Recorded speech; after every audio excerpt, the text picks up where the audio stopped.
This is going to be just a short little introduction video. I'm going to say hi. We probably won't meet in person, and just go through some of the class guidelines.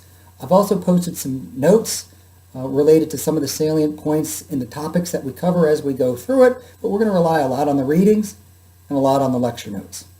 So I like teaching world regional geography. I also teach physical geography at Germanna Community College. To me, geography is the study of where phenomena are located. Where can we build the next McDonald's? I used to work at Fort A.P. Hill, and I use GIS data, quantitative data, so that we can design military training in an environmentally, fiscally, and socially responsible manner. So there's a lot of facets of geography. Like I was saying before, that's the study of where. Where can we build this next road? What are voting patterns? And with all of these patterns, we can see patterns on a map. And we can do things like spatial analysis, spatial statistics, raster analysis to delve more into those. Because at the end of the day, what we want to do is make decisions. I work a lot with data, but there's a whole facet of geography called qualitative geography. And in this class, I hope we kind of blend the two. Now, in this class, we take what we call is a regional approach. So we're going to look at North America, Latin America, the Caribbean, Sub-Saharan Africa, and then look at some of the subtopics within geography. We'll look at cultural geography, religion, excuse me, demographics, historical geography. This is as opposed to a topical approach to geography, where we have one whole chapter on demographics and we look at the different metrics attached to that, such as crude birth rate, crude death rate, rate of natural increase, immigration and emigration. And then we go to another topic and another topic, economics or whatever. So we take a regional approach to this class. And to me, I like to work with data. So in addition to looking at some of the qualitative information, the biggest capital or the planned capital or whatever we're looking at that's germane to that particular topic, we're also going to look at data. And a lot of our labs are focused around data. So I'm going to just talk about a couple of things related to this class. And on another screen up here, I'm going to be referring to some of the notes that I've taken down. But this class is World Regional Geography. This is an entirely online class. So all the assignments, labs, exams will be done online. So, when I look at the class meetings, you'll see that I have an email address. Please feel free to communicate me via email. And then, I have the materials. The book that we use is called Diversity Amid Globalization. This is an older version of the book right here. Okay.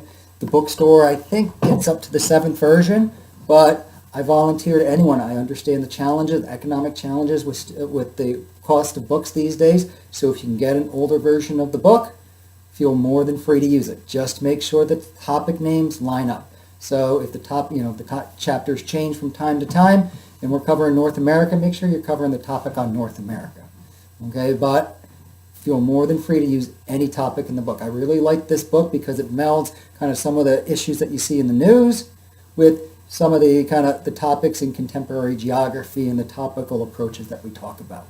Okay, but it's called Diversity Amid Globalization. I've posted the name of it, and the bookstore does have the most recent version of it. I have the grades. In this class, we have cumulative points and then what you've earned. Okay, so at any point in time, you can figure out what your grade is. In this class, we offer 400 points. Once you get to, I think it's 356, you've earned an A. Once you get to 316, you've earned a B. So at any point in time, you can compute what your grade is. As part of your grade, we have 2 exams. They're both going to be taken online, and they're open for a period of about a week. So they're entirely online. They're open note, open book, but timed. Okay, I think for my world regional classes, I think they're 50 questions, timed at 75 minutes. So if you're learning the material for the first time, that 75 minutes is going to go by really quickly. So we have a lot of resources out there. We've got some of the videos that I'm going to post, the readings in the book, the labs. Once the labs have passed their due date, I make the answers available so you can use these labs. So you have a lot of resources available to you. Each of those exams is worth 25% of your grade, so 100 points each. We also have labs.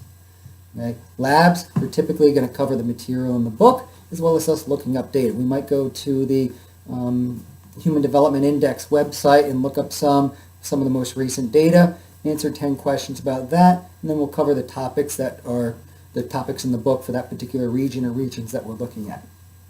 So those are called labs. They're open for a week or 2 weeks. They're typically open from Sunday at noon to Sunday at noon, okay, whether it's for 1 week or for 2 weeks. Once that Sunday at noon comes, that assignment's going to disappear. I'll open up a new assignment, and you can't take it again, and you've earned a 0 for that assignment. I don't like to give any leeway. If it's open for a week, it's open for almost 200 hours. So you've got 200 hours to work on this. Okay, so I don't have a lot of sympathy for people who something comes up in the last 2 hours before they submit it, okay, because a lot of people have taken times from their families, work obligations, or whatever to take this class. So it really creates an unfair playing field if I'm giving other people extra time when I've told other people no. Now, obviously, if you run into a work situation where, hey, I got called out of work for 2 weeks, I'm going to have limited access to email and internet, let me know, and we can work something out, okay, in those extreme emergencies. But once that Sunday at noon comes, it closes, you won't see it again, and you won't see it again, so you won't be able to take it. We also have short assignments. The first short assignment just covers the topics in the syllabus, and they're usually, I think, worth 8 to 10 points or so. And then the other assignments will be short essays about those contemporary topics that we see related to the regions that we're covering. Please follow the directions. Please don't cut and paste. And then we also, in this class, we have discussion boards. So we look at some sort of current event, and I want to know your opinion on it, okay, and then answer someone else. Some other things about class attendance, okay. I need to take attendance for this class in accordance with the campus census. So the way that I keep attendance is just making sure that you log into Blackboard. Okay? In your grade book, I have last login date.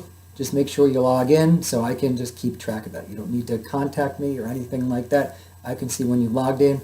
I can see your activity. Okay? So just be sure that you keep track of that. A couple other things here. I've posted the important dates. I've posted a tentative course outline and then tentative course schedule. This schedule, this is going to be our kind of guide for the rest of the semester. I've gone through the trouble of putting in all the assignments, the due dates, when they're open, when they're closed, when they're due, when the assignments can be availed. So it's up to you to follow those dates. If anything changes, if I run into an emergency, I'll let you know, and I'll repost the syllabus, updated syllabus with these new due dates. I might, typically I go out of town for work or go out of the country for work where I have limited access to email and phone and internet. So just please pay attention to those announcements. So if I don't get back to you immediately, it's probably because I'm out in the middle of nowhere with no access to anything. So my work takes me out of the country and takes me out of town a good amount of the time. Okay, but I work really hard to keep you updated on when things are due, what's needed of you, okay, and some of the things that you can expect from me. So that's about it that we have here. I'm really excited about geography. Okay, like I said before, I work in the field of GIS. And the world of geography and the study of geography has really changed a lot when I took it 25 years ago. Okay, it's really evolved into a science, more of a STEM discipline. So there's a lot of opportunities, a lot of job opportunities out there. If you go to any county website, they maintain a GIS database that has land records that you can look up how much you paid or how much you paid on your parcel of land. They maintain roads, construction, schools, all these other things that help facilitate decision making. So there's a lot of opportunities for geography out there, and hopefully you gain an interest in geography, okay, through this. Now, the geography and the data we're going to be looking at here is very rudimentary GIS data, if we cover GIS at all. But to me, it's really interesting, and I hope we think about the larger world that we live in and get a good idea when we look at the news, or read some of the things, whether it's North Korea or Iran or Syria or Zimbabwe or whatever. We have a better understanding of some of the things, first of all, where they are, and some of the things that are going on there. So I want to welcome everyone to class. Please let me know of any questions. I post my cell phone address, cell phone number, my email address. I'd rather just get a call and address something than trade emails back and forth. And I look forward to hearing from you, and we'll have a great class.